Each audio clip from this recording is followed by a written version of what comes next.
ఒక్క నిమిషం. మీరు ఒక కుక్కని అబ్జర్వ్ చేయండి. మీరు అబ్జర్వ్ చేస్తున్నట్టు దానికి తెలియకూడదు. నెక్స్ట్ మళ్ళీ అబ్జర్వ్ చేయండి. కానీ ఇప్పుడు దానికి తెలిసేలా అబ్జర్వ్ చేయండి. అండ్ ఈ 2 సినారియోస్లో డిఫరెన్స్ని నోటీస్ చేయండి. ఆ కుక్కలో వచ్చిన డిఫరెన్స్ మీకు ఈజీగా అర్థమవుతుంది.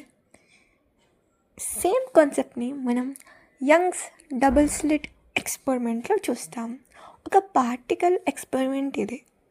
ఆ పార్టికల్ని మనం అబ్జర్వ్ చేసినప్పుడు దాని బిహేవియర్ ఒకలాగా ఉంటుంది. అండ్ దానిని అబ్జర్వ్ చేయనప్పుడు దాని బిహేవియర్ ఇంకోలా ఉంటుంది. మీరు కావాలంటే ఈ ఎక్స్పెరిమెంట్ గురించి రీసెర్చ్ చేసి చూడొచ్చు గూగుల్లో.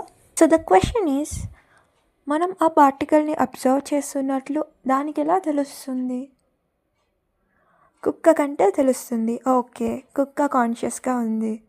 బట్ పార్టికల్ కూడా కాన్షియస్ ఉందా? దీని అర్థం మన చుట్టూ ఉన్న ప్రకృతి 24/7 మనల్ని అబ్జర్వ్ చేస్తుందనే కదా.